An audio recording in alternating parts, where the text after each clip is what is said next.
Valerie Lovelace, and with me I have Emily Gould. And Emily, tell us what your book is called. It's called Turning Weeds into Wildflowers. And then I have Bryan Young here. And my book's called Meant for Heaven. And Jeff Olsen, you've got a couple of books. Can you name off a couple of those for us, Jeff?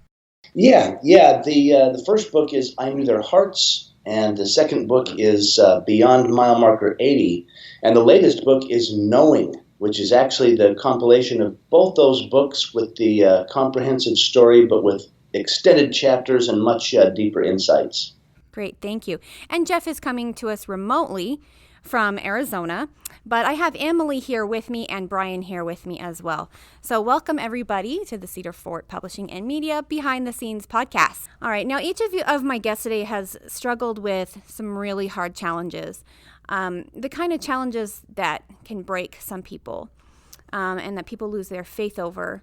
And each of them has persevered and conquered their faith crisis and written books detailing their trials and their triumphs. Now, Emily's teenage daughter battled cancer and went through horrible chemotherapy. And Lexi is her name, correct? Yes. And she was blessed to survive her cancer and her treatments. And now Bryan's 3-year-old daughter also had cancer.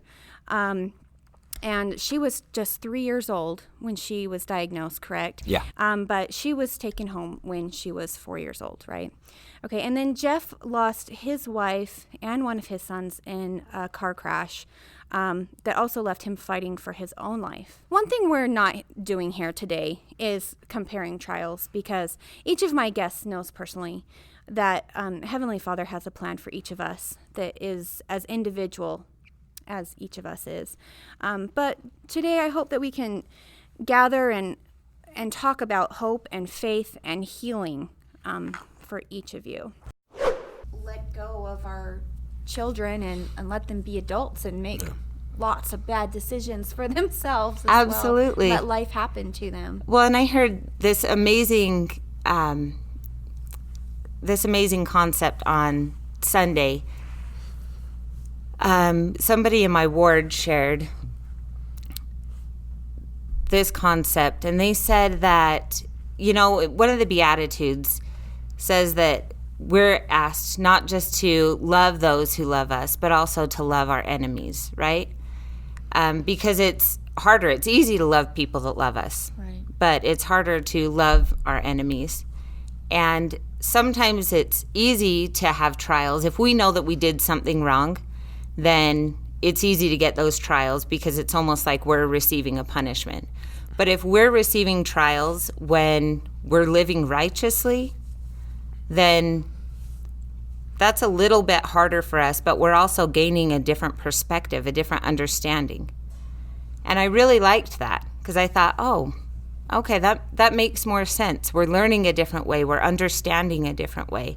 And it gave me a different way of looking at things. Mm-hmm.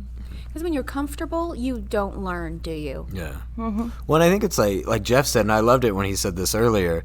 God's not doing this to see, right? We don't let our kids fall to see if they could walk. We know that they'll eventually be able to walk. It's to teach them that they can do it, right? God doesn't do these things to say, like, I don't know what this guy's going to be like. He does it because he wants us to know the potential that's within us. Well, and the nice thing is that we ultimately will hold on to our kids' hand and help them balance and then let go when they're ready. Yeah. And there are times that we will kind of let them, fall and get up on their own. But especially as they're learning, we're still there holding their hand or even walking beside them. I remember when my kids were learning to walk, walking behind them with my hands outstretched just in case they needed to hold on, but actually not actually holding their hand, but just there in case they needed me to. And I think of how many times our Heavenly Father has done that without us even realizing that He's right there with His arms outstretched, just in case we needed to stumble. Yeah, it's interesting as we talk about this, just expand it to a cosmic level.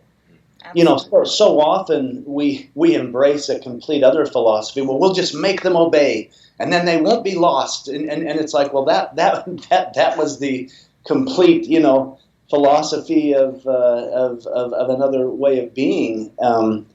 But yeah, at a cosmic level, of course, our heavenly parents say, look at our children. They're learning to walk.